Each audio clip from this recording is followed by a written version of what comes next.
morning, I just got off the phone with his mother, Kathy Lewis. Since 2017, her 25-year-old daughter has required care 24 hours a day. She is at home now. She's not in a facility. But now the state wants to cut that care by 8 hours.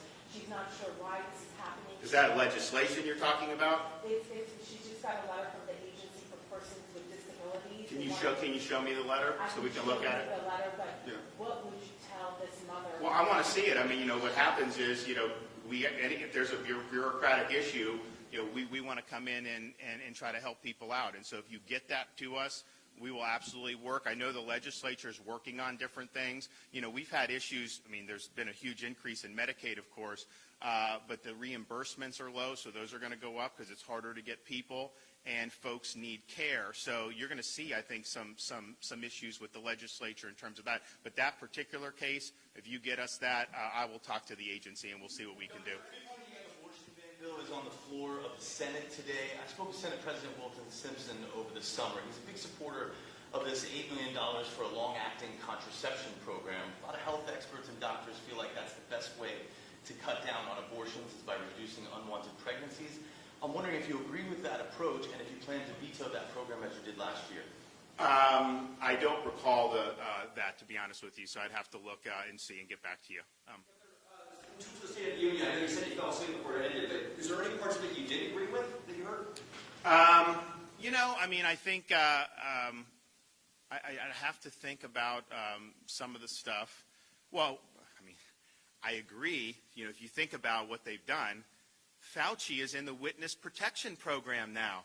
They don't want him out. They've never supported any. If you listen to them, they never supported all these policies that were so destructive. Now it's like, we all want to be like Florida all of a sudden, and nothing has changed. There's been no change in the underlying science. The ineffectiveness of those policies was apparent long ago. The destructiveness of those policies was apparent long ago. And they were the ones that were dipping their nose into Florida's business last summer, saying that 2-year-old kids needed to be forced masked when they leave the house, saying that school children had to wear masks for 8 hours a day. Now they act like that was something they didn't support, and they're saying that you don't do it.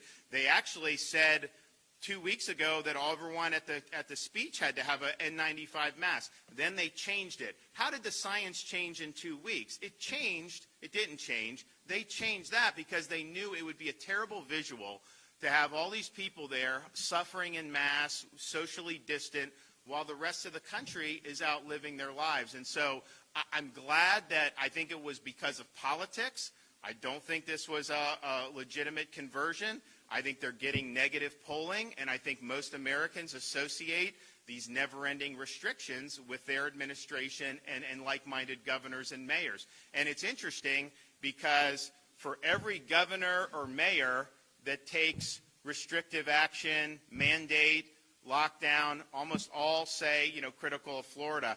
How many of them end up on vacation in Florida over the last year and a half? And there's a lot that many of you know, but I can tell you there's even more that haven't been made public because people tell me these things because, they work at like a, resort, and they're like, wait a minute, if I was working in their state, I'd have been shut down, and yet they come down here and they're enjoying all this stuff. So I'm glad that they have pivoted off of it.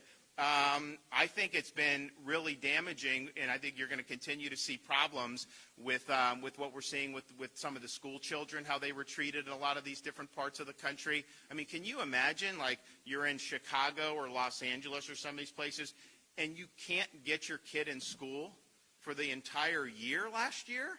Or you'd go in one day a week, and then forget about all the mitigation once you're in school. But that is a huge, huge thing. That's going to have huge ramifications far into the future, and they were responsible for doing that. We stood up for kids in Florida. We stood up for parents. We stood up for education because we thought it was important, and I think our kids are going to be much better off than a lot of these kids in these other states. And even to that day last night, you have them saying no masks in the Capitol, which I support, but then they're still forcing kids in elementary school in certain parts of the country to do this. And so I'm glad that the conversion has happened. I don't think it's necessarily genuine. I think it's more driven by political science. But here's, I think, the stakes for just people in Florida and throughout the country.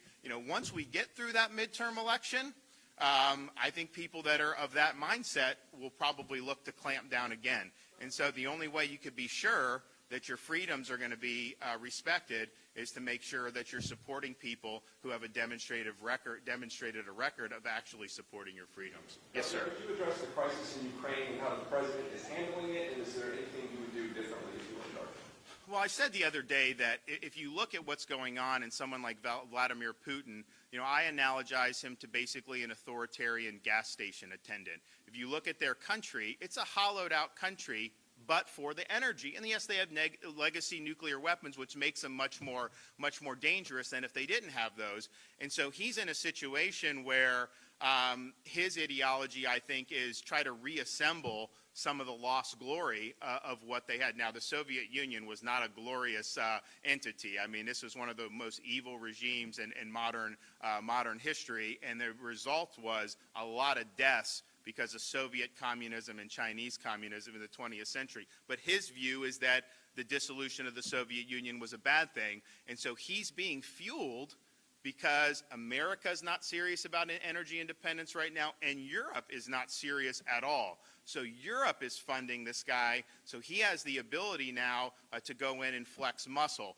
When I was in Congress under President Trump, we funded a lot of weapons for Ukraine to be able to defend themselves. I think that has helped them put up a fight. I think that they've done better than a lot of people thought. Nevertheless, they're putting a lot of machinery, a lot of heavy equipment inside that country. That's going to be very difficult, for Ukraine to keep at bay indefinitely. However, what I think is going to end up happening is you're going to end up with like these Ukrainians engaging in guerrilla warfare, and I think it's going to be like death by 1,000 cuts. And so I think Putin is miscalculated. But if you want to hold Putin accountable, the way to do it is hit him where it hurts, hit him with the energy. But in order to do that, America, we would need to reverse the policies that Biden's put in place. We'd have to get Keystone back online. We'd have to do ANWR. We'd have to do production on federal lands. That will then get us to where we were, where we could be independent of Russian oil and be able to have a lot of leverage to use against them in this. But if you're not willing to do that, I mean, some of these sanctions, maybe they'll have an impact. We'll see how it all shakes out. I think a lot of the international opinion has really gone against Putin in ways that he didn't quite anticipate. So it may have an impact. But if you hit him on energy, that would be a crippling blow, and those oligarchs wouldn't like it. And Putin, he's propped up by the oligarchs. And so if the oligarchs lose confidence in him, then he would really be, I think, in a very difficult situation. But at the end of the day, this is a guy that is very aggressive, and I believe that the decision to go into Ukraine was one that was probably made last summer as he's watching what was happening in Afghanistan and the failed American, how Biden handled that. I think he sized that up. I think President Xi in China is sizing that up. I think the Ayatollah in Iran is sizing that up. And so I said you're going to have a lot of turmoil over the next 3.5 years, and unfortunately that's being proven correct. But hitting him where it hurts is really what you need to do to be able to really show that this was a big error in judgment. I think he miscalculated anyways. I don't think this is going to work out for him the way that he wanted to. And when you see people that are willing to fight, I mean, it's inspiring to see these people just grab rifles who are civilians and going out there and fighting to ward off a Russian army. A lot of other places around the world, they just fold the minute there's any type of adversity. I mean, can you imagine if he went into France? Would they do anything to put up a fight? Probably not. And so those folks, are stepping up. But there's a lot of problems, I think, between now and then. And I think, unfortunately, it's going to end up very, very ugly over the next weeks and months. Okay, thank you, guys. Appreciate it.